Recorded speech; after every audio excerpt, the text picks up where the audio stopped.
नमस्कार दोस्तों, हमारे YouTube चैनल में आप सभी का दिल से स्वागत है। मैं लक्ष्मीना देवी आप सभी के बीच में लाना चाहती हूँ गणपति भजन गीत। ये हमारी गणपति भजन गीत पसंद आए तो लाइक सपोर्ट शेयर आप लोग जरूर करिएगा। कमेंट बॉक्स में जरूर बताइए ये हमारी भजन गीत कैसा लगा। पसंद आए तो इतना दुलार प्यार देना। आइला मूसक संग नाचत गणराज हो, गली में बड़ा शोर भइल। आइला मूसक संग नाचत गणराज हो, गली में बड़ा शोर भइल।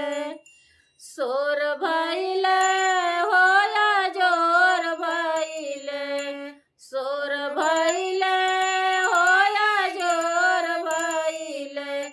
आइला मूसक संग नाचत गणराज हो, गली में बड़ा शोर भइल। मोरा अंगना कैले आज गुलजार हो, गली में बड़ा शोर भइल। मोरा अंगना भइला आज गुलजार हो, गली में बड़ा शोर भइल। शोर भइल हो या जोर भइल, मोरा अंगना आज भइल गुलजार हो, गली में बड़ा शोर भइल। छोटे से गजानन के चौड़ा चौड़ा मातावा हो, छोटे से गजानन के चौड़ा चौड़ा मातावा हो। तिलक लगैबे चटकार हो, गली में बड़ा शोर भइल। होके मूसक संग नाचत गणराज हो, गली में बड़ा शोर भइल।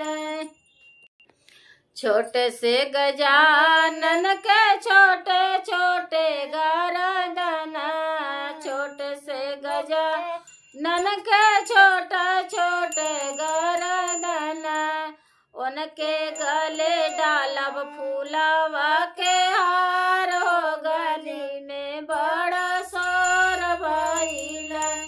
उनके गले डालब फूलवा के हार हो, गली में बड़ा शोर भइल।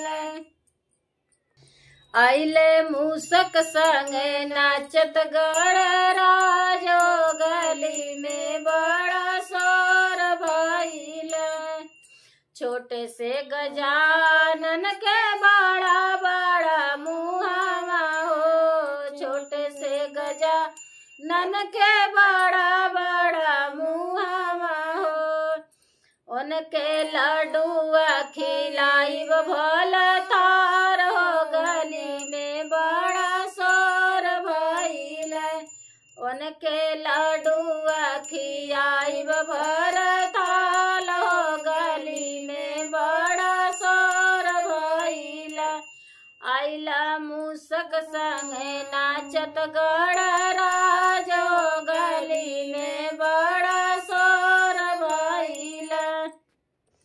आइले मूसक संग नाचत गणराज हो, गली में बड़ा शोर भइल।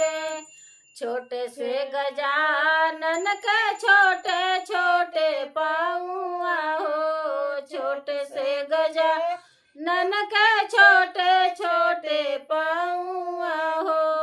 उनके पाँव बाजे पायल झनकार हो, गली में बड़ा शोर भइल। उनके पाँव बाजे पायल झनकार हो, गली में बड़ा शोर भइल। आइले मूसक संगे नाचत गण